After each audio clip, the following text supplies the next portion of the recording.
الحمد لله نحمده ونستعينه ونستغفره ونؤمن به ونتوكل عليه ونعوذ بالله من شرور أنفسنا ومن سيئات أعمالنا من يهده الله فلا مضل له ومن يضلل فلا هادي له وأشهد أن لا إله إلا الله وحده لا شريك له وأشهد أن محمدا عبده ورسوله اللهم صل وسلم وزد وعنهم وأكرم على سيدنا نبينا محمد وعلى آله وصحبه أجمعين وبارك وسلم تسليما كثيرا مزيدا دائما إلى يوم يبعثون وبعد.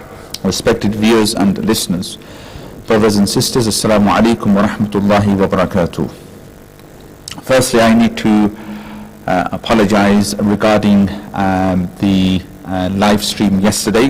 We are in phase 2 of our live YouTube program, and hence there was a slight change in the setting of the audio which didn't go down too well with YouTube. So even though you had the live stream, the video, you didn't have the audio.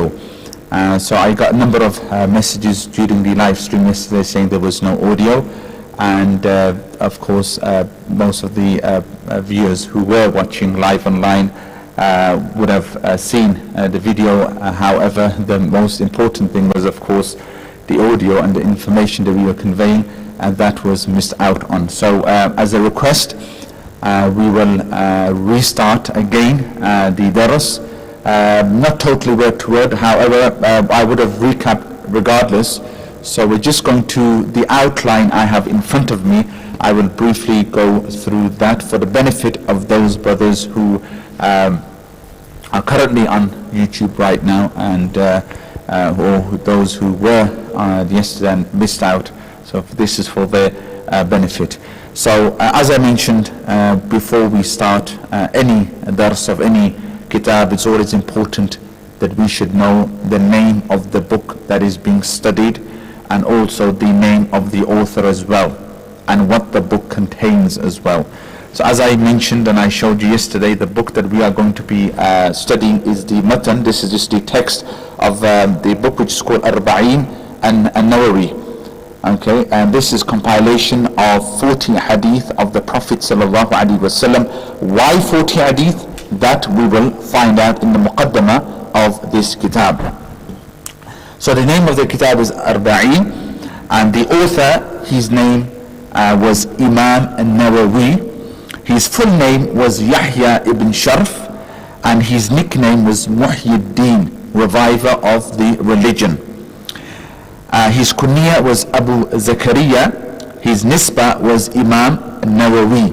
And Nawawi, after Nawa, which back then was a village, now it's a town in Syria. He was born in the year 1233 and he died in 1277. So that's the 631 in the Hijri calendar, and died in 676. So he was born approximately 620 years after the death of Rasulullah sallallahu alaihi wasallam, and as far as we are concerned, he lived about 800 years back. He was a Sunni Shafi'i scholar. He followed the jurisprudence of Imam Shafi'i rahimahullah, and he is known as the Imam of Shafi'ism. From his works mainly concentrates on hadith, theology, biography as well, and also jurisprudence as well. Regarding his marriage, he never married, and he is famous for 3 things mainly. If you summarize the life of Imam Nawawi, you would say that he was known for his scholarship because of course, the knowledge that Allah blessed him with, and how he went on and conveyed that knowledge, and how he dedicated his life in the field of knowledge. His piety, because of his total detachment from the worldly life, and also speaking the truth at all times, regardless of who he was speaking against. So he's someone who spoke out, okay, and he stood up for justice. Regarding his background, so who was Imam Nawawi? He is regarded as one of the greatest scholars ever of all time. And regarding his studies in Damascus, in Dimashq, when he studied there from Nawa, he was born in Nawa, he went to Damascus in Syria to study. It is mentioned that he studied under he studied under about 20 plus teachers, and each one of those teachers was a master in the field that he was teaching. So all of his ustads were great scholars, okay, great scholars who were scholars of authority as well in their respected fields and disciplines as well. He was known to be very shy, simple and humble, and he did not like being called Muhyiddin. So this nickname, Muhyiddin, meaning the revival of the religion, out of humility, he didn't like being called Muhyiddin. He was known for his abstinence from the worldly life and the worldly gains and desires. He remained aloof from the world and its attractions as well. So he was a great scholar, of course, as we've mentioned, but without the worldly life. Regarding his dress and regarding his food, it is mentioned that he only owned one garment, one ankle-length garment with one button on the collar. That's all he had, with one simple amama, turban, and one pair of sandals. That's all he owned. Regarding the food and his diet, they say that for many years in Damascus, when he lived, he didn't eat from the orchards. And the reason why was because the Sultan of Zahir had usurped the lands of Damascus, so he unjustly stole the lands from the people, and the vegetation, the fruit that was growing from there and was being sold, Imam Nawawi abstained from that, saying that because these lands have been stolen, therefore anything that grows on this land or these lands is haram, therefore I will not eat from these lands. And so his father from Nawa, and this Nawa is quite far from Damascus, would come himself and would bring with him dried fruits and vegetation for Imam Nawawi. So Imam Nawawi did not eat anything from Damascus. And this was one of the, and we will talk about his death, this was probably one of the contributing factors in his life ending so young. But of course life is in the hands of Allah subhanahu wa ta'ala jalla wa ala. So regarding his pursuit of knowledge, we've mentioned that he moved to Damascus at the age of 18, and he studied under some of the greatest scholars. Ishaq ibn Ahmad al-Maghribi was one of his ustads, Abdul Rahman al-Ambari and Abdul Aziz al-Ansari. These were some of his ustads. His search and pursuit of knowledge dominated his entire life. His time was spent on studying and teaching as well. It is reported that he would not sleep until sleep would overtake him, and Imam Nawawi himself says that I did not sleep either on my back or on my side for 2 years. For 2 years he did not sleep on his back or on his side. So he's studying, he's writing, researching, he falls asleep like this, he wakes up and he continues. But he did not sleep on his back or on his side. Al-Qutb al-Yunini says that he would not waste any time, a moment of the day or night, but would spend it busy with attaining knowledge. And he says that even when we saw him on the streets, he would always be revising the notes that he had learned or remembered. So whenever he was on the streets, walking to the masjid or walking anywhere, he was always seen with notes in his hand, and he would be busy revising and going over those notes. And he says that we saw him in this state for about 6 years. Regarding his possessions, they say that most of the books that he used were borrowed either from institutes or libraries, and he had a small room which was designed like a warehouse, and in that were all of these works. All of his works were kept in that small room that he had, and even till today, alhamdulillah, bi'idhnillah, we are benefiting from his works. Regarding his marriage, Abdul Fattah Abu Ghudda, a great scholar from Syria, who died very recently, 1997, in Riyadh, was born in 1917 in Aleppo in Syria, and he mentions in his book, and he compiled he compiled scholars who never ever married, and he mentions that he abstained from marriage because he had no desires for the pleasures of this world. And Adhikr mentions that it is possible that he did not marry because he feared that he would not be able to fulfill the rights of his wife, and because of this he would stand before Allah subhanahu wa ta'ala on the day of Qiyamah as an oppressor, because he was not able to fulfill the rights of his wife or wives. So his life was dedicated to ilm and amal, meaning knowledge and worship. From his famous works, Riyadh al-Salihin, Gardens of the Righteous, we'll be mentioning about this very shortly, Al-Minhaj Bisharh Sahih, Kitab al-Adhkar, and Arba'een, the book which we are studying and will be studying for the next for the foreseeable future, inshallah. From his students we have Ibn Attar. Ibn Attar is one of his closest students, so a lot of the biography we know regarding Imam Nawawi comes from Ibn Attar. Jamaluddin al-Mizzi, al-Badr Muhammad ibn Jamah, these were as some of his students. So as far as Imam Nawawi is concerned, the respect that he had was because of his simplicity, because of his humility, and because of his dedication before Allah subhanahu wa ta'ala. And this beautifully falls into the hadith of Rasulullah sallallahu alaihi wasallam, that there are three things that we should be aware of. One is that giving charity does not decrease wealth. وَمَا زَادَ اللَّهُ عَبْدًا لِعَفٍ إِلَّا عِزَّةً. And a person who forgives others, Allah subhanahu wa ta'ala does not increase him except with izzah, with respect. وَمَا تَوَاضَعَ أَحَدٌ لِلَّهِ إِلَّا رَفَعَهُ اللَّهُ. And one who humbles themselves for the sake of Allah subhanahu wa ta'ala, Allah subhanahu wa ta'ala will elevate them. So someone who is humble before others and before Allah subhanahu wa ta'ala, Allah subhanahu wa ta'ala only elevates their ranking. So regarding his encounter with Sultan al-Zahir, Sultan al-Zahir is one of the great warriors who defeated the Mongols. And if we know the history of the Mongols and the defeat that they caused the Muslims, especially in Baghdad as well, and the nuqsan and the damage they've caused to the Muslim world, you know, the Mongols were feared by Muslims, literally feared them. Many of them believed that this was the Qawm of Ya'juj and Ma'juj who had come and caused so much havoc in the Islamic world, the Islamic markaz, the center of the Islamic world. But Sultan al-Zahir was one of the leaders who in fact defeated the Mongols. So he did something good for Islam.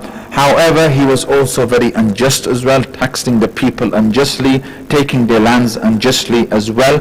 And he was very harsh and coarse in many other aspects as well. And he's someone who transgressed against the Sharia as well. So Imam Nawawi was someone who spoke out against him. He wrote letters against him, and he would have his name written, and then the other ulama would also sign the letters which were sent to the Sultan. And Sultan al-Zahir himself mentions that I am afraid of Imam Nawawi. Now this is someone, a leader, a Sultan, who has just defeated the Mongols, and he is saying that I fear this Imam Nawawi. And I mentioned yesterday as well that this is the maqam of the scholars. Well, this used to be the maqam of scholars. The scholars were people of authority, and that is because they stood up for the truth and they weren't afraid. You know, there's nothing to hide under the carpet. Our Islam is clear. Our Islam is clear, and that is what we're supposed to be promoting and educating to the people as well. So according to some of the narrations, the encounters that we've read in history say that Imam Nawawi in fact was then forced out of Damascus, and he was sent back to Nawar because the Sultan had feared him. Regarding an encounter which is again mentioned by Ibn Attar, he says that his father mentioned to Ibn Attar that when he went to Hajj at a young age, they went by foot to Hajj. So from Syria to Mecca, this would have taken several weeks, and they say that for the entire journey, Imam Nawawi was ill, but he didn't complain, including the day of Arafah as well. And then Imam Nawawi himself mentions, or his father mentions, that when we got back to Nawar, and then we got back to from Nawar, Imam Nawawi went back to Damascus, and it is there where his career opened. It is there where his career began, because Allah subhanahu wa ta'ala opened his heart and poured his heart with knowledge, and this was as a result of his patience. That in the illness that he was afflicted with, now if he wanted, he would have complained. This is, there were no 5-star hotels. People never went to Hajj for, like, we have these groups going for 2 weeks and 4 weeks. If somebody went Hajj back in the time of, for example, Imam Nawawi, or going as far as, for example, and I'll mention Imam Bukhari, rahimahullah, at this stage as well, they didn't only went for Hajj, they stayed there and they studied there as well. So when Imam Bukhari, rahimahullah, went for Hajj with his mother and his brother, and he saw that Mecca was an international university. Because what was happening, the great scholars around the world who were going for Hajj to Mecca, they didn't just perform Hajj and come back. They stayed there, some for 6 months, a year, and we know that Imam Bukhari, who went at a young age, spent his entire life in Mecca, studying there. Most of his life he studied in Mecca, teaching in Mecca and Medina. A lot of the works that he wrote as well, the books that he wrote, especially in Ilm al-Rijal, were done next to the blessed grave of Rasulullah sallallahu alaihi wasallam. And Imam Bukhari only went back at the time of his death. He went back to Bukhara. So the reason I'm mentioning this is when scholars went to Mecca, it was a big thing. And they went there and they stayed there as well and they studied there. So Imam Nawawi, if he wanted, he would have complained that, this is probably the only time I'm going to come for Hajj. And I'm ill and I'm not able to worship properly, or I'm so weak and I'm not able to certain ibadah properly. But he was patient and he accepted that this was from Allah subhanahu wa ta'ala, and as a result of this, Allah subhanahu wa ta'ala opened his heart, and Allah subhanahu wa ta'ala blessed him with a lot of knowledge as well. And Imam Nawawi mentions himself that Allah subhanahu wa ta'ala blessed me in everything that I was doing, in my knowledge, in my time as well. And then I decided to go to study medicine, and I purchased the book Al-Qanun, which is a book of Ibn Sina, which was the first book on medication, and still today it is still studied. The book of Al-Qanun, Ibn Sina. He says, I purchased it, I started reading it, but I didn't feel anything for a few days. In fact, what I felt was darkness in my heart. And then I started to ponder over why this darkness suddenly came inside of me, and Allah subhanahu wa ta'ala inspired inside of me that this work was not right for me. This work was not, the feeling that I had in studying medicine wasn't right for me. Therefore what I did is I sold the copy of Al-Qanun and I focused on my hadith studies and my studies in ilm. And this also I mentioned that there's nothing wrong with studying medicine, but the lesson that we learn from this is that anyone who goes into any field, in anything that you are studying, your sole focus should be on that. Your focus should be on that, and you should try your utmost best and seek Allah's assistance in that as well. So for Imam Nawawi, perhaps that time, for him it was important that he should study and he should convey the teachings of Allah subhanahu wa ta'ala and his Rasul sallallahu alayhi wa sallam, so that the people would benefit from that. And had Imam Nawawi continued in medicine, perhaps today we would not have the Riyadh al-Salihin, we wouldn't have Arba'een. So Allah subhanahu wa ta'ala, the one who created us, knows us better than ourselves. So Allah knew that there was a lot of work to be done from Imam Nawawi rahimahullah, which is more beneficial to him. And at this point I'd like to mention that Imam Nawawi never took a single dirham for the knowledge he taught as well. For the knowledge he taught in his entire life, he did not take a single dirham. He didn't take any wage for the knowledge that he was conveying. And again, staying focused. And as I mentioned, and I will mention this again, but I think it's very, very important that our ustads mentioned that, when you go into this field as an imam or as an ustad, there should never be a day where your books are closed. Meaning every single day your book should be open and your eyes should be glued and studying and conveying the teachings of Allah and His Rasul sallallahu alaihi wasallam. So therefore it is not befitting for someone who is in this field to give priority to the worldly life over this. Now I'm not saying that we shouldn't have the worldly life at all, because of course, scholars are normal humans as well. They need to eat as well, they need to feed their families as well, they need to pay bills as well, But the point at this stage is that this should be first, that should be secondary. And this is what we learn from the life of Imam Nawawi. Allah inspired in him. And Imam Nawawi then gave focus on this and totally sacrificed his entire life, to the extent he did not even marry as well. He didn't marry because then he saw that this was first priority as well. So from this, as I mentioned, we learn that we should have this connection, especially those who take this field of knowledge, we should have this connection with Allah subhanahu wa ta'ala. And it's not all about just knowledge as well, it's about ethics as well, it's about morality as well, it's about akhlaq, it's about your af'al as well. And it's great, alhamdulillah, Imam Nawawi was someone who had that connection with Allah subhanahu wa ta'ala, who was able, because of this strong iman that he had, that he could draw a connection with Allah subhanahu wa ta'ala jalla wa ala. Imam Shafi'i, at this point I'd like to mention that Imam Shafi'i, again someone who sacrificed his entire life, because this knowledge of Quran and Hadith is a divine knowledge.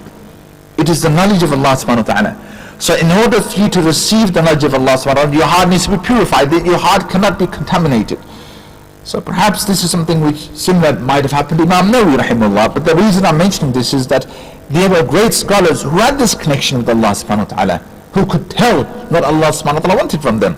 So Imam Shafi'i rahimahullah, it is mentioned on one occasion that he was walking on the streets and he inadvertently, he caught a glance, at a woman's shins who was walking, and with the wind blowing, her shins exposed, and he momentarily, perhaps out of, it was a negligible glance, but he accidentally looked at the shin of that lady, the shin of the lady which was exposed because of the wind. And now look at Imam Shafi'i rahimahullah, that he saw this as a sin, and of course he returned back to Allah subhanahu wa ta'ala, but then he also went to his ustad as well, and this is where he mentions the couplets regarding this incident as well, which most of the people, these couplets of Imam Shafi'i, they narrate it to this incident. So he goes to his ustad, shakawtu ila waqi'in su'a hifdhi, that I went to my ustad Waqi' regarding my weak memory. فَأَرْشَدَنِي إِلَىٰ تَرْكِ الْمَعَاصِي, he gave me guidance to leave sin. وَأَخْبَرْنِي بِإِنَّ الْعِلْمَ نُورٌ, and he informed me that nur is a form of light. Nur is or ilm is a بِأَنَّ الْعِلْمَ نُورٌ, that ilm is a form of light.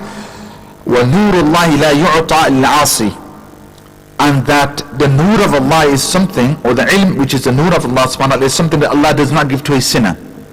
So he wrote these couplets regarding his ustad, that I went to my ustad and I complained to my ustad for my weak memory, and my ustad informed me that this is the ilm of Allah subhanahu wa ta'ala is nur, and the nur of Allah subhanahu wa ta'ala is something that Allah subhanahu wa ta'ala does not give to a sinner. This is Imam Shafi'i who's mentioning this about himself. So if we want knowledge, and we want knowledge to have an impact on us, then this is where the importance of purifying the heart comes. Regarding his weak health, he died relatively young. He was always seen frail. He was always seen frail, and we mentioned he died in his mid-40s, but he was always seen frail. And the reason why, as I mentioned, is he abstained from eating from Damascus, anything that was growing, especially in Damascus. And in them days, they didn't have KFC, they didn't have McDonald's, they didn't have these hotels. So the only food that was available is the food that was grown locally and then sold in the markets. And he did not eat that. He abstained from that, to the extent that even the meat as well, he didn't eat. Why? Because the cows or the goats or the sheep, they were eating from what grass?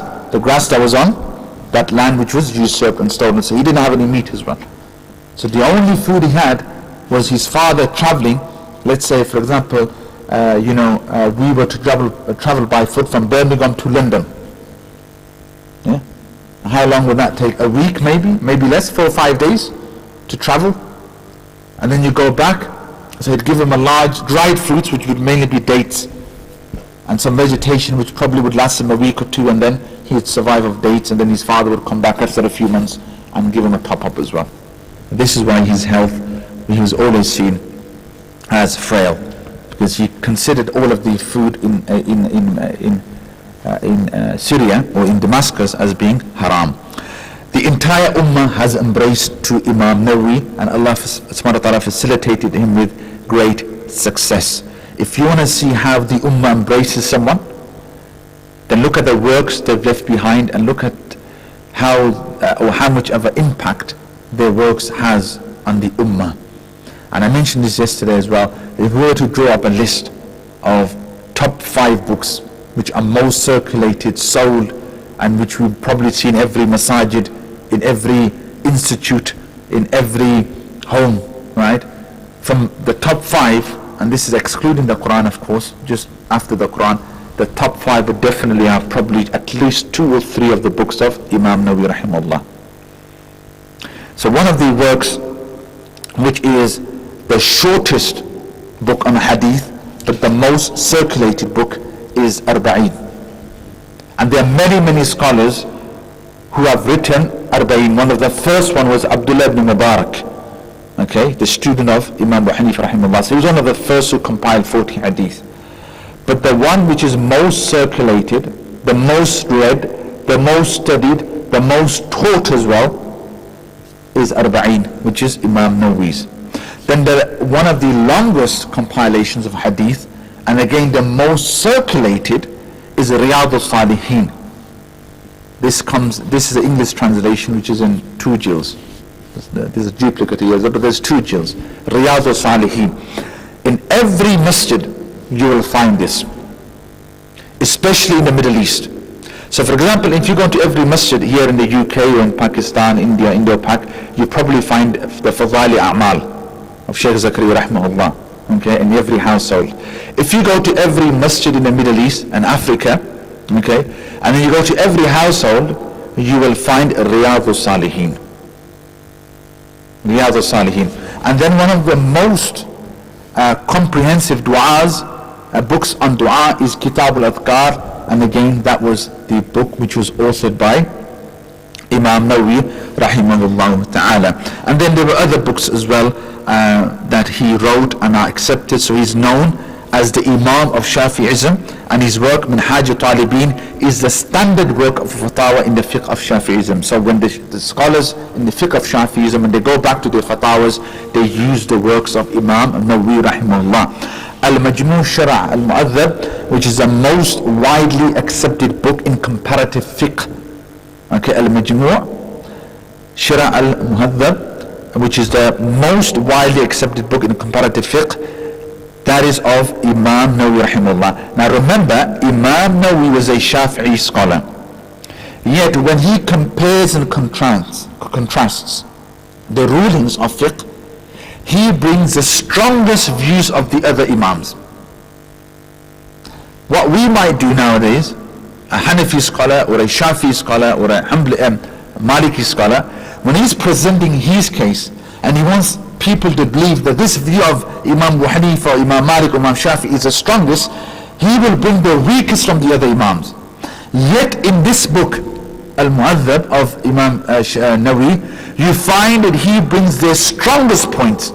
And then there are quotes of Imam Nawawi where he says that this view of Imam Abu Hanifa or this Imam Ahmad ibn Hanbal's view or this Imam Malik's view is far greater or holds more weight than that of Imam Shafi'i.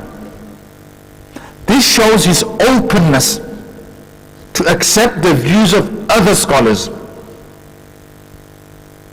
And this is something unique to do. If you claim to be that you're a Hanafi scholar, and that every ruling you say Imam Abu Hanifa, Imam Abu Hanifa, Imam Abu Hanifa is any of the scholars, and you're saying the others are weak and Imam Abu Hanifa, to have this technique which Imam Nawawi had is great. And if this is present today as well, if you open his works, you'll find that he says this was the view of Imam Shafi, this is the view of Imam Abu Hanifa. Imam Abu Hanifa's view is the most accurate, the most preferred, the one which carries the most weight. And again, this is a lesson for our ulama nowadays as well, to learn from this as well, to be open-minded and to accept the works of other imams as well, and not to diss all the time, not to just diss their works. Accept it, acknowledge it, whether you implement that or not, at least accept it as well. So we have 1 minute left, inshallah, and tomorrow inshallah we'll briefly mention about his death and his grave as well. There's a nice lesson we learned from his grave, and then why he compiled the book of 40 hadith. And inshallah tomorrow we'll start the muqaddamah of Imam Nawawi, inshallah ta'ala, bidnah. Fa jazakumullah khair. Wassalamu alaikum wa rahmatullahi wa barakatuh.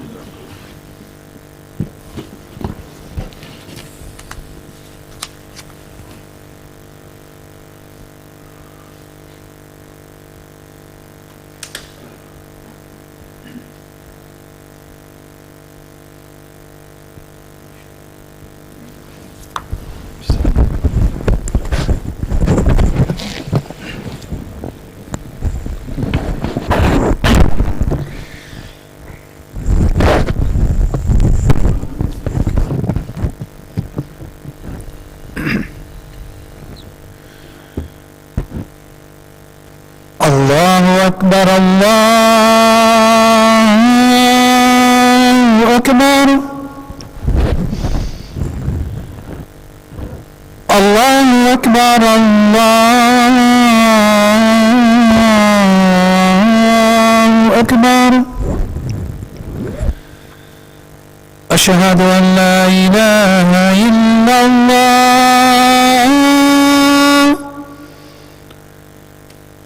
أشهد أن لا إله إلا الله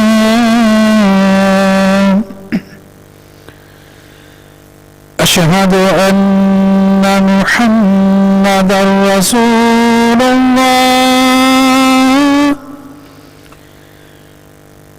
أشهد أن محمدا رسول الله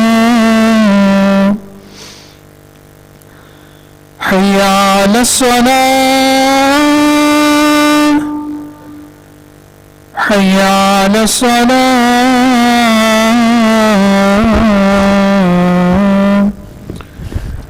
حي على الفلاح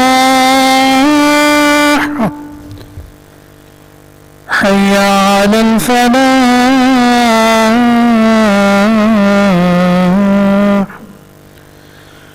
الله أكبر الله أكبر لا إله إلا الله.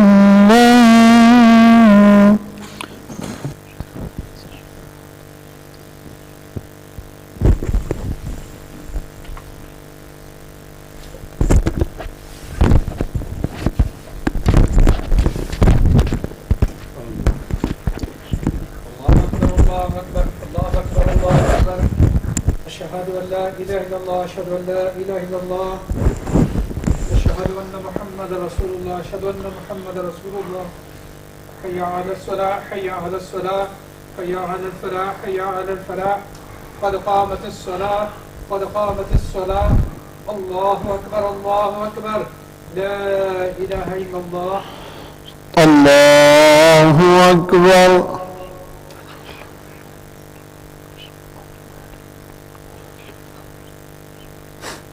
الحمد لله رب العالمين الرحمن الرحيم مالك يوم الدين إياك نعبد وإياك نستعين اهدنا الصراط المستقيم صراط الذين أنعمت عليهم غير المغضوب عليهم ولا الضالين.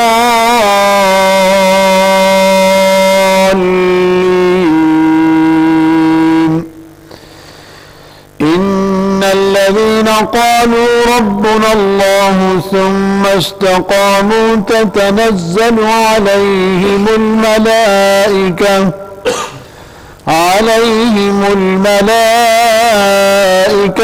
ولا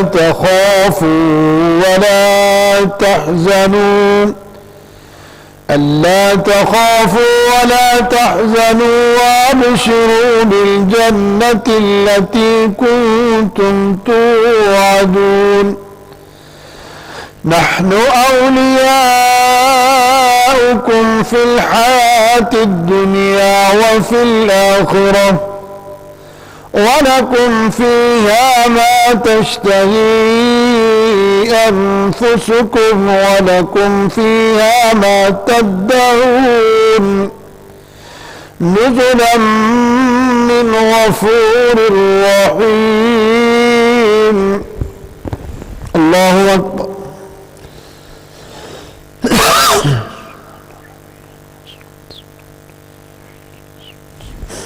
سمع الله لمن حمده. الله أكبر.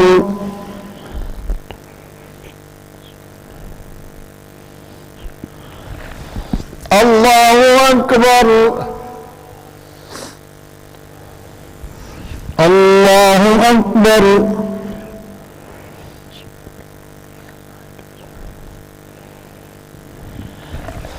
الله أكبر.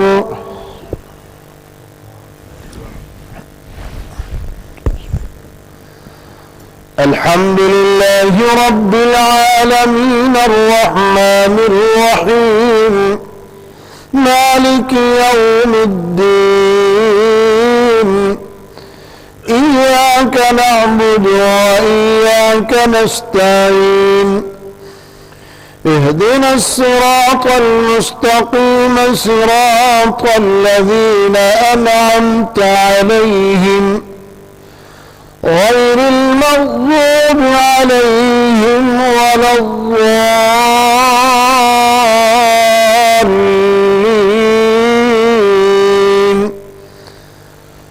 يا أيتها النفس المطمئنة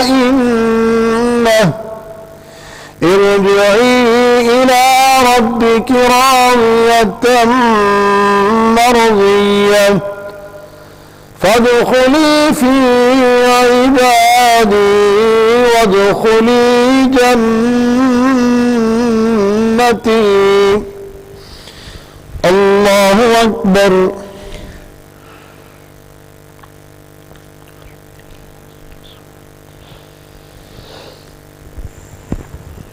سمع الله لمن حمده.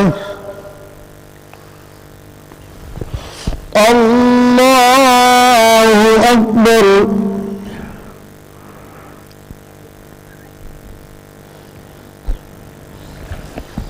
الله أكبر. الله أكبر.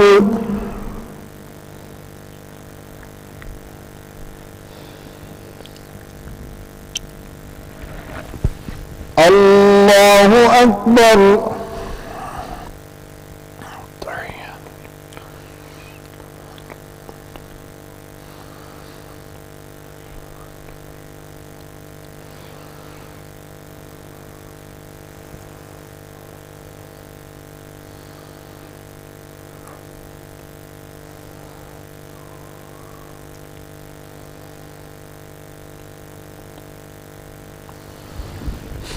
الله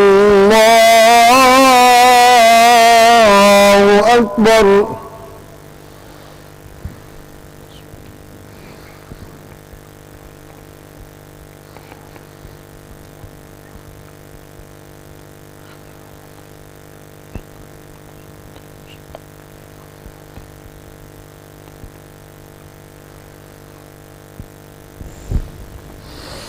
الله أكبر.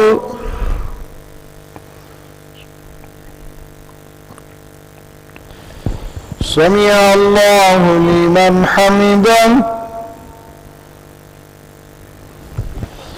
الله أكبر.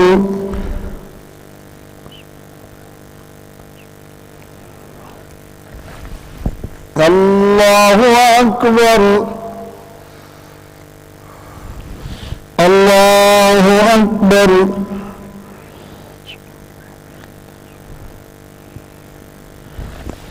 الله أكبر.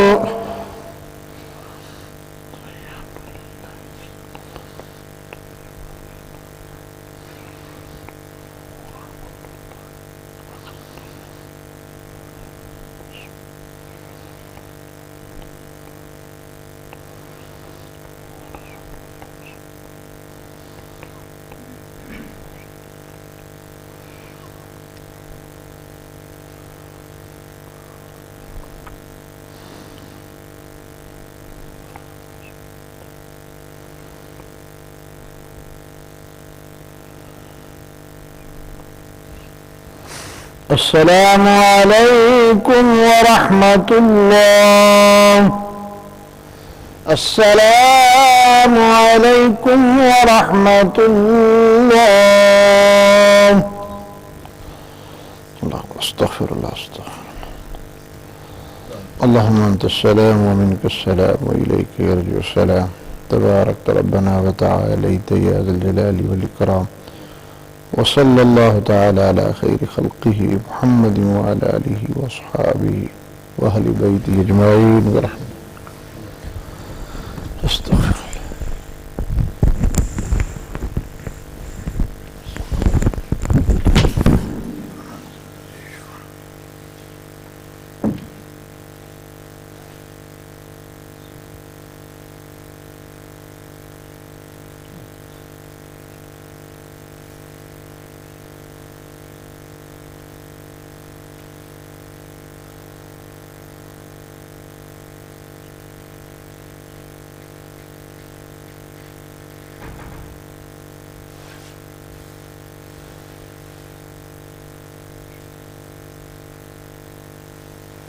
وسلم.